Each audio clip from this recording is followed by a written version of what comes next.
Hello and welcome to Mr. Game Review Show.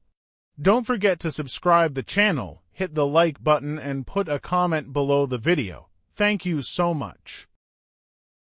Ovelander on the Amiga 500, released by Elite Systems in 1988, is a post-apocalyptic vehicular combat game. Set in a dystopian future, players control a heavily armed car, traveling through desolate landscapes, completing missions, and battling enemy vehicles. At its core, Ovelander combines racing with combat elements.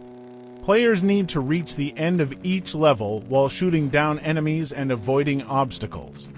The game offers a limited range of upgrades for your car, like better weapons and armor, which add some strategic depth. However, the controls can feel sluggish, especially when navigating tight turns or engaging in combat at high speeds. For the Amiga 500, the graphics are decent but not particularly memorable. The environments are repetitive, with stretches of empty road broken up by occasional enemy encounters. Vehicle sprites are well drawn, but there's a lack of variety in enemy designs and terrain, making each level feel quite similar.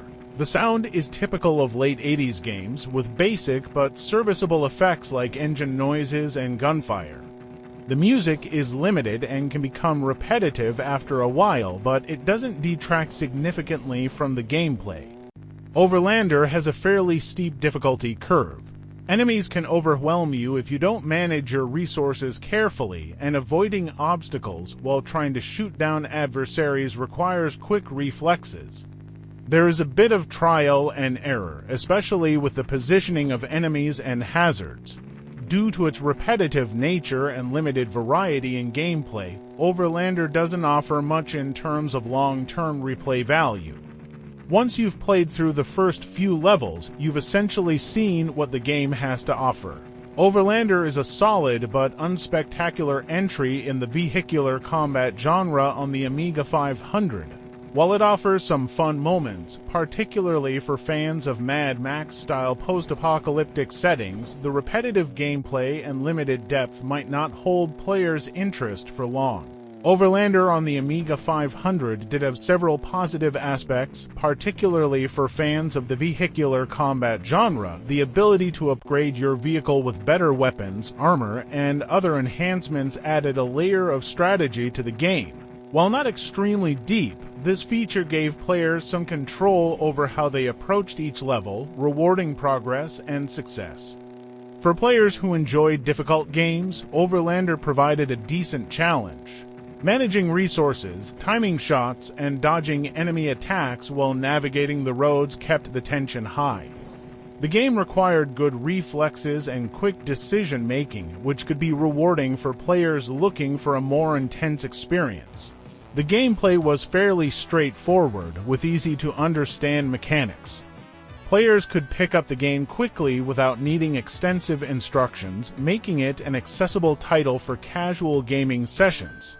Whether Ovelander on the Amiga 500 is worth playing depends on a few factors, such as your interest in retro games and nostalgia for the era. Here's a breakdown to help you decide. If you grew up playing Amiga 500 games or have a love for retro titles, Ovelander offers a slice of late 80s gaming culture.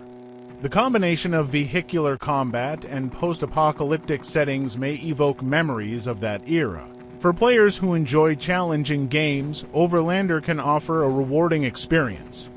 Its high difficulty level, requiring quick reflexes and careful resource management, provides satisfaction when you succeed. If you're a fan of retro gaming, particularly Amiga 500 titles or 80s-style post-apocalyptic settings, Ovelander can be worth playing as a nostalgic experience. However, if you're looking for deep gameplay or a highly polished experience, it might not hold your attention for long.